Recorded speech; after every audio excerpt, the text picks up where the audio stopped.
Hello, and thank you for listening. This recording goes out to the people who had the 2008 LEGO AT-AT Walker in 4th grade and brought it to their friend's house so they could see it too. This story is a fan creation set in the Halo universe, unaffiliated with Microsoft, Bungie, 343, or any other entity associated with the Halo product. It was originally written as a D&D style campaign for my friends, and the events that occur here are mostly in line with the actions they took while playing, with some changes for lore friendliness. Please enjoy. Matter of fact, enjoy it. I'm not asking. Chapter 1. 0130 hours. January 11th, 2551 on the military calendar. Location: Oni Black Site, Kukri Station, on the planet Deverak in the Gamma Novus system. Lieutenant Andrei Sulikov leaned idly forwards and backwards in his chair, listening to the changing tone of its squeaking joint. Creak, creak. In front of him, the multi-level bank of monitors and operator panels that made up Kukri Station's small signals intelligence office blinked, ticked, and hummed quietly. Gamma Novus was a fringe mining system, without a true population center. In fact, the combined population of its handful of planets wouldn't fill a small city in most habited systems. With the Covenant burning their way through Earth's outermost colonies, and the UNSC's navy impotent before them, it was probably only the negligible size of Gamma Novus that had kept its planet safe so far. Andre knew he should have been grateful. He liked being alive. But he was bored. The room he was in certainly didn't help. Like the rest of Kukri Station, it was gray and windowless, illuminated by overhead strip lights and embedded UV bulbs. Each of the station's small section crews kept round-the-clock presence at their equipment, rotating in 3 shifts. To simulate night and day cycles, the strip lights were dimmed throughout the 3rd shift, which was Andre's shift.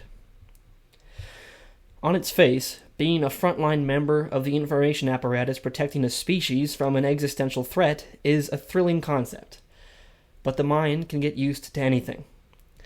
Once Andre had grown accustomed to the rituals of the station and the docile present condition of its system, staying awake in the SIGINT office's dim lighting and gentle white equipment noise had become his greatest challenge.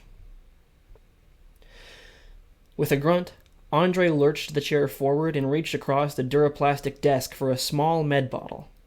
He popped open the lid with his thumb and shook a pill out, contemplated its minuscule size on his palm for a moment, and then shook out another.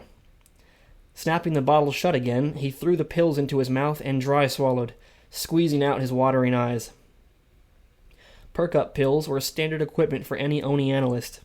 Getting caught neglecting your duty was a direct path to having Section 0 set on you. Artificial energy blossomed through Andre's body, and he sat up, peering across the monitors. No changes. A memory from a few hours ago appeared in his freshly tuned mind, and he turned it over, then over again. When he'd woken up for his shift, he had felt a subtle tremble through the station. It had been small, like a generator kicking off, or the air scrubbers resetting. Or like a Pelican transport shuttle arriving. If there had been an unscheduled arrival, it was none of Andre's business.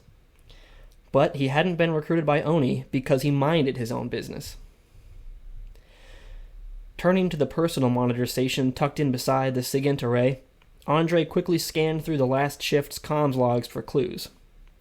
Nothing there coming or going, but he would have been disappointed if it had been that simple. He drummed the foam of the keyboard's ergo pad with his fingers. If a Pelican had arrived, it would need maintenance, refueling, and hangar space at the very least. Facilities information was outside of SIGINT's domain, and any access that could be traced to his workstation would be a problem. But facilities details weren't the only option. The Pelican's core digital control would need to stay powered on to regulate the automated fueling and data transfers. That meant the shuttle's minimum critical systems would stay active too, including its IFF beacon. Andre's hands flew across the transmitter panel at the base of his equipment, setting the details for a simulated Azergam 10X anti-ship missile launch and radar lock. With the flick of a last toggle switch, Andre sent the signal out from the station's short-range antenna. 2 UNSC tag responses immediately blinked on the monitor. Something had arrived. Andre grinned in satisfaction. Now to find out what. With another deft input, he sent the follow-up identification challenge and waited. 2 more pings appeared on the screen, and he leaned in to read them. At the top was KKRI-1, Kukri Station's resident shuttle. Andre barely acknowledged it before flicking his eyes to the second line and freezing in shock. RSLT-000. Searching the tag in the UNSC's database wouldn't produce any results, but Andre recognized it from hushed rumors. Resolute.